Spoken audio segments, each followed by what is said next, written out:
This is one of the most evil teens in Florida history. On June 9th, 2024, in Reddick, Florida, someone broke into the home of a 91-year-old woman in the middle of the night. He punched her multiple times as she fought for her life. He ripped off her underwear and violated her before fleeing.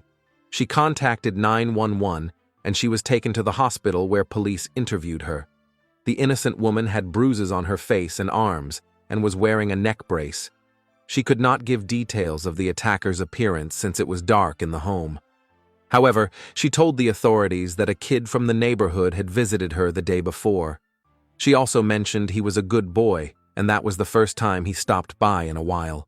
As law enforcement canvassed the neighborhood, 14-year-old Jesse Stone rode up to them on his bike. He was wearing a NASA t-shirt and gym shorts and told them a neighbor had some information about the crime. The neighbor showed authorities security footage of a person jogging near the victim's house the night of the attack.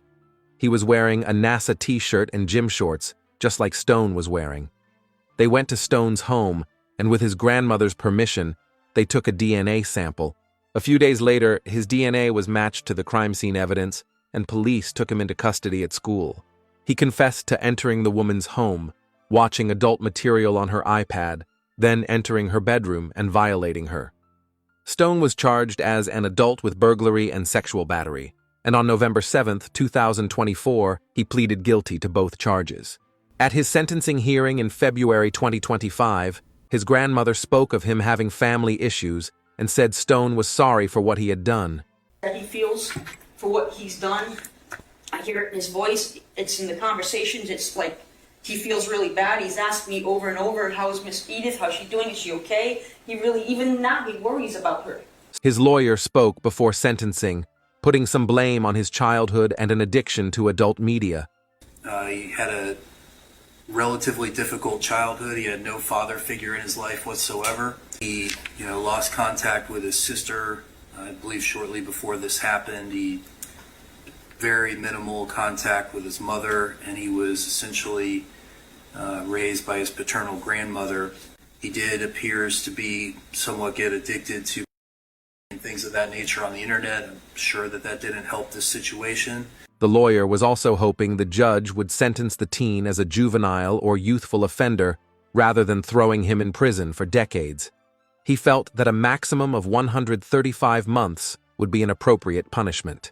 Stone showed little emotion when the sentence was handed down.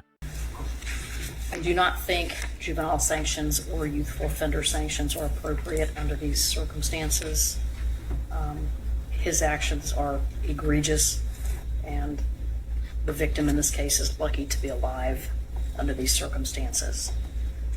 All right, Mr. Stone, this is unfortunate for you, for the victim, for both of your families. I'm going to start with count 2.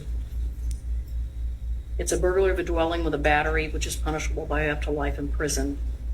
You're adjudicated guilty and sentenced to 25 years in the Department of Corrections. That's going to be followed by 30 years probation. He also has to take an anger management class and a mental health evaluation before his release. As he processed everything, he seemed to realize how badly he had messed up his life.